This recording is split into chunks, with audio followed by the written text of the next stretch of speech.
Valiant viewers, we're back. And here we go again, another 48 hours in Trumpland, and already several major things have happened. So, there appears to be evidence from Michael Cohen's documents that he asked the, not the Kuwaitis, the Qataris, sorry, for $1 million for access to Trump.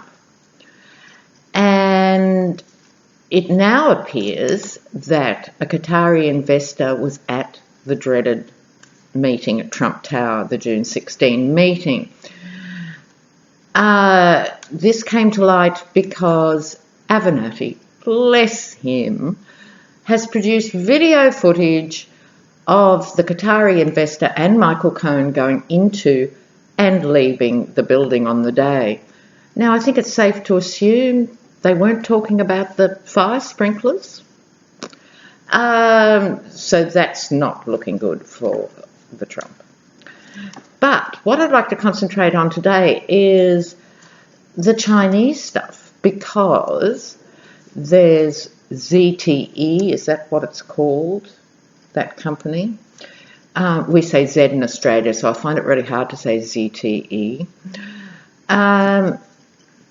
They're worrying as a company because of the sheer scale of them, but they are about to be punished by Trump's sweeping sanctions, anyone who does business with North Korea, and that's a lot of countries. And that's one of the reasons why the rest of the world has the screaming shits with Trump now. These sanctions aren't just about Iran, they affect other countries. So ZTE has also been named by the FBI and other federal organisations as a source of great concern for cyber surveillance and hacking. Not quite like the Russian interference, but nonetheless surveillance and hacking. And so for Trump, he's backed himself into a corner over this and then came waffling out about saving Chinese jobs. That's going to go down really well in Ohio. So there's that. And then he's also come to the grinding realisation he can't pull off his Nobel Peace Prize winning thing with North Korea without the help of China. Nothing's going to go forward without China being on board. So his lame little world is starting to have to do all this juggling. So he's never had to do this before. He's screwed up deals before. He's very, very practiced and accomplished at screwing up deals. The deals he does get are because he bullies people into submission. But now he can't do one of his agenda items without sabotaging the other, and perhaps several others. So this reading is what I'm going to call Trump's Ghengis Khan nightmare. What is happening with China? So I'll first do a little reading on ZTE. Let's see what's happening there with all these contradictory things going on. Because also Ivanka, of course, got her right to trade in China, which is notoriously difficult to get 5 minutes after Trump got in. So you'd have to be a trifle suspicious about that. So let's see what's happening with the...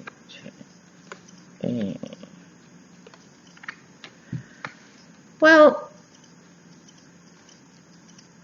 here we have, first off the rank, the Four of Swords, traditionally read as retreat, pulling back. I'm sure he'd love to go to Mar-a-Lago and kick back over a Trump burger, but unfortunately for him, this retreat is extremely unlikely.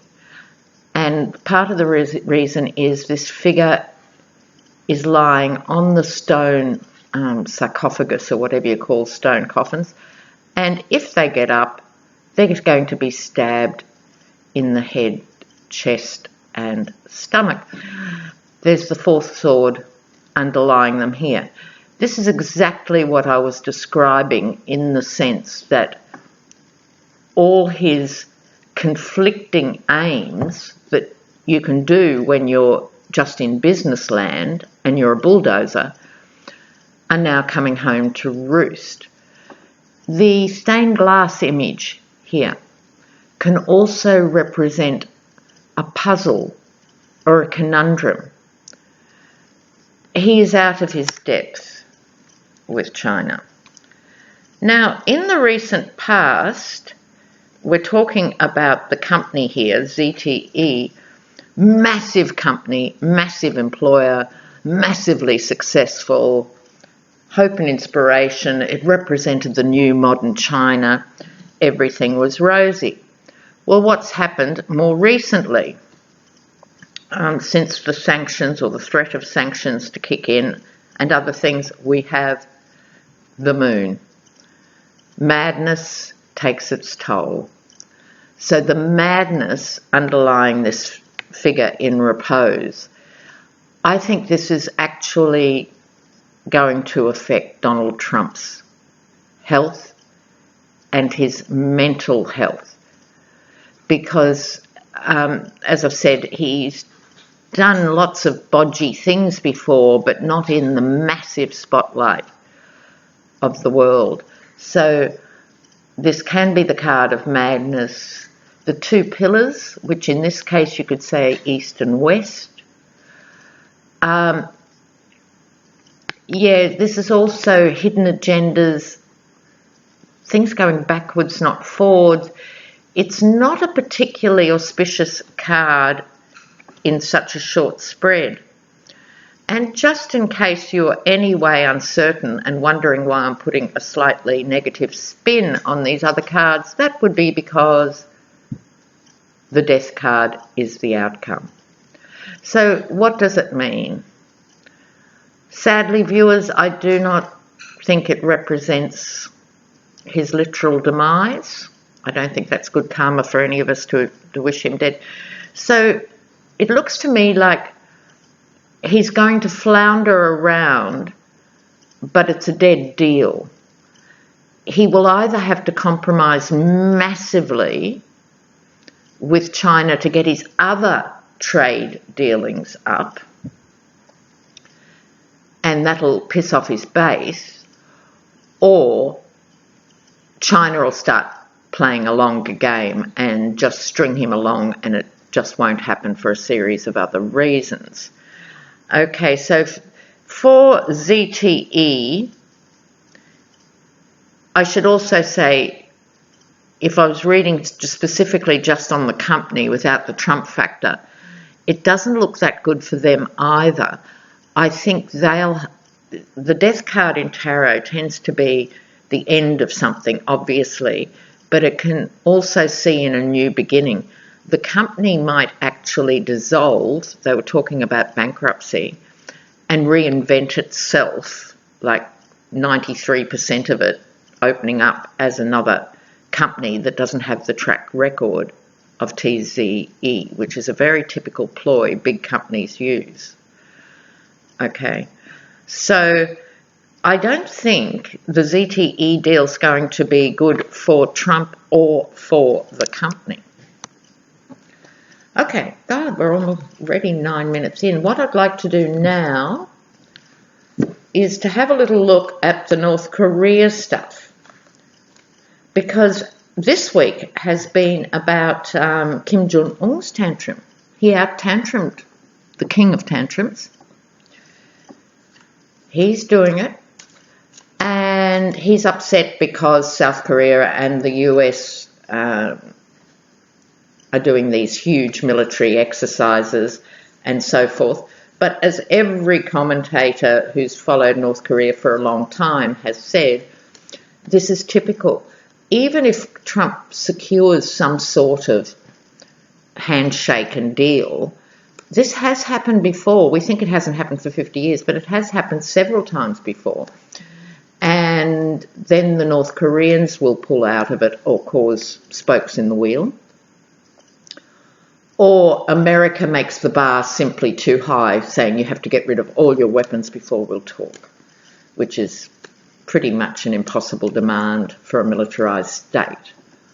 Okay, so let's see where the Game of Thrones is at with the meeting of these two. So Trump and Kim Jong-un again. Update. You really should have to do daily updates because God knows what will happen between now and June 12th. So let's just see what's happening now-ish. Okay, Trump.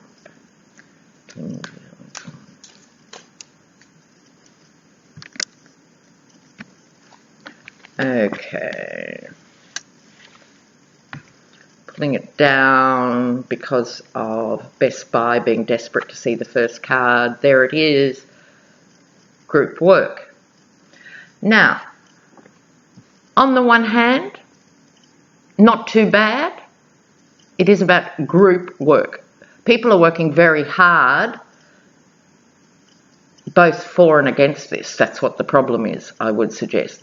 So you have a lot of players who want to see really the denuclearisation of the Korean Peninsula, to see an end to this major drama in the world. But don't forget, Kim Jong-un also has his generals in his ear who, if he modernises and opens up, it's the end of their old way of doing things. So of the very few powerful, rich people in North Korea, they are not happy about this either. So we'll look at the next three. All right, so you started with group work talking. I think it's more than three, obviously. I think it's lots of people are talking behind the scenes, including Russia and China, including most of the European powers, including India, who's heavily invested in trade with North Korea, who we forget about.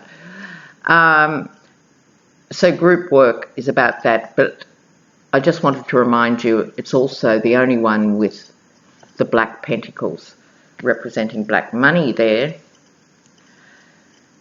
This harvest, have we done enough? I'm sitting in a different position, so I keep putting the cards in the wrong place. Have we done enough? Who's it talking about? So is it Kim Jong-un saying, well, I promised you a lot, so let's talk, let's deal? Or is it America going, have we conceded too much or not enough? What have we got? So it's a time of reflection on the content of the deal that has been very hazy. It's fine for Trump to sprout off without an auto cue, but it's left to other people in the world to try and sort that out, work out what he means, work out what his line is. Now, China, being one of the working parties on this, is also very unhappy with not so much Pompeo, it seems to be more Mike Bolton, and also Peter Navarro, who wrote Death by China or something. So the US has to be very careful here in the sense of Trump. Will Trump win the upper hand of trying to do a deal, or will Bolton win? Or will they fight themselves to a standstill? Okay, people are behaving rather stupidly, not just stupidly, but the Page of Swords is willful, youthful energy. Now, my first reaction to that is, this is the tantrum by Kim Jong-un. He's the younger player, even though I now realise he's in his mid-30s.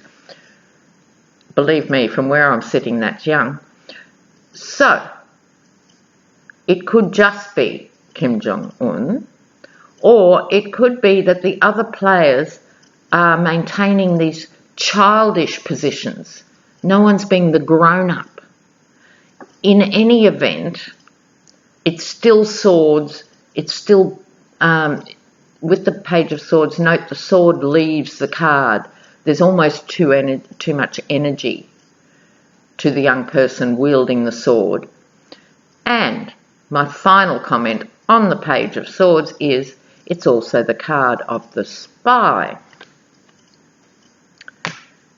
Coming up, walking away. This does not look good. It's very clearly the walking away card. So I'm going to pull another couple of cards, because walking away could be them both flouncing out of the meeting and walking away, or it could be walking away very soon and coming back to the table. In other words, you know, posturing and acting and carrying on. So let's do another couple of cards. Oh, yes. Okay. So we have here with... I've got something under that finger now. How disgusting. Sorry, viewers. With the Four of Cups, it's one of the clearer images in the Rider-Waite. It's someone being offered something they don't want. So again, you could read it through the North Korean gaze. Yes, we'll let you modernise, open up and trade with everyone, but you've got to get rid of everything. They wouldn't agree to that, even if they say they might, they won't. Or it could be the US being offered the hand of peace from North Korea, going, we're closer than we've been in 2 generations. We're talking with South Korea, we're talking with China, we're talking with Russia. Everyone else is on board and you're not. So we might go ahead without you. So it's one where neither party will be happy. So let's do another one. Compromise. Now there's a concept. Ooh, it's completely foreign to Trump. We know he couldn't spell it, and we know he's never done it. He doesn't understand what it even suggests. Kim Jong-un is a dictator, born to a dictator, who has routinely seen his enemies disposed of. He's not big on compromise. So both of them might come with the wah-wah, but this is a problem, and maybe this is what this card was suggesting. They're both being offered and pushed by other countries towards some sort of resolution and a compromise, but they don't like it. And one more. Oh, the Chariot. So, because the tarot isn't marvellous with timelines, it's hard for me to know whether this is tomorrow, next week and the week after, in other words, before the meeting, or whether it starts more or less at the meeting, what happens at the meeting, the push for compromise. And the Chariot is that sort of lone warrior figure. Again, it could be either of them. It could be North Korea with their leader on the high horse going, I'm out of here, charging forth. It could be Trump, I'm out of here.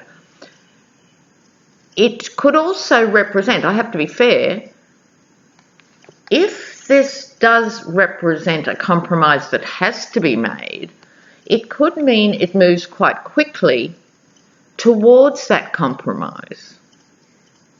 So, viewers, I'd have to say I'm really not clear about that timeline, and it has very different repercussions depending how it plays out. So let me just recap the key points. There is an element still of walking away at any point. There are offers that both parties don't want. The obvious next step is compromise, but because they don't want it and they're not good at it, who knows? And the Chariot could be exaggerating that walking away and could become running away, or for their own reasons they might feel it's important to compromise. Kim Jong-un, because he would fancy himself as the leader of a new modern state, might rush towards it, and Trump, because he's heard the Nobel Peace Prize, which couldn't possibly go ahead. I don't know who actually decides who's on the panel for these things, but they couldn't seriously be talking about it. But he thinks it's real. And to a certain extent, as I've said before, if he pulls it off and it happens. Okay, so it's tantalising, but I'll keep revisiting that for you, viewers, and please let me know your opinions on it. And just quickly, thank you for all your comments on the Jerusalem embassy. They've been very, sensible and insightful comments, so thank you so much. Just another little bit that I've found out in my reading for it. Where the opening took place is not even the building that it's going to be in. They haven't even got the land yet for the embassy. And what they did was borrow an office from the consulate that is on disputed land that is being fought over by Jordan and Israel. So Israel's had control of it since 1949. It's still in international dispute with Jordan. It's known as no man's land, this particular region of land where this consular office is. So that they actually haven't even got the land yet for the mythical embassy. So there's a long way to go there. All right, all. Good luck with that. Let me know your feelings on that. Bye for now.